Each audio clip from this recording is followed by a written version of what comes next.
নমস্কার, সোমার লাইফস্টাইলে আপনাদের সবাইকে স্বাগত।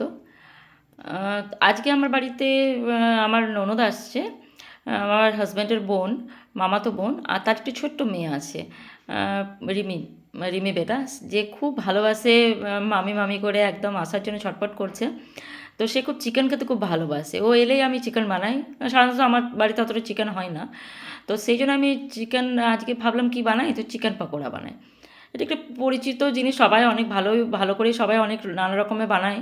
তো আমি এটা যেভাবে বানাই সেটা আপনাদেরকে জানাচ্ছি।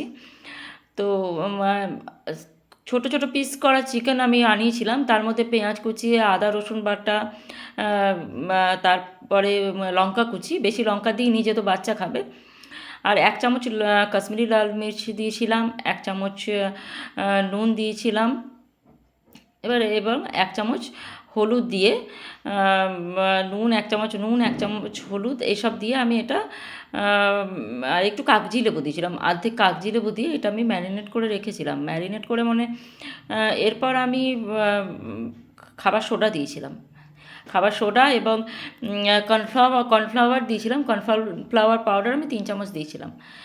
তো এইরকমভাবে আমি, আর তার মধ্যে লেবুর রস দিয়ে এটি আমি ভালো করে ম্যারিনেট করে রেখে দিয়েছিলাম, মোটামুটি 1 ঘন্টা রেখে দিয়েছিলাম। কারণ ওরা এলেই আমি এটা তেলে ছাঁকবো, সেই জন্য আমি এটা ভালো করে ম্যারিনেট করে আগের থেকে রেখে দিয়েছিলাম।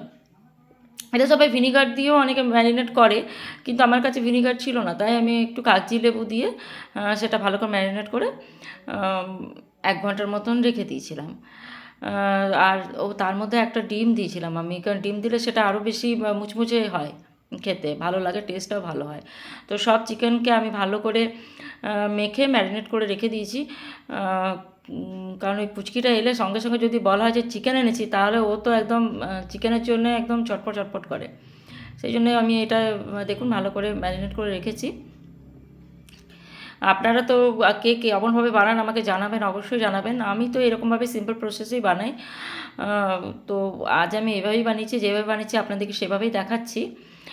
এটা এবার আমি মোটামুটি রেখে দিলাম ঢাকা দিয়ে। ঢাকা দিয়ে, এটা আর কিছু না, এবার ঢাকা দিয়ে রেখে দিয়েছি। ওরা এলো, ওদের আসার সঙ্গে সঙ্গে আমি দিকে চা বসিয়েছি, আর একদিকে এটা ভাজতে শুরু করে দিয়েছি। ভালো করে মুচমুচা করে ভেজে তারপরে এটা তুলে নিয়েছি। তো দারুণ টেস্টি হয়েছিল।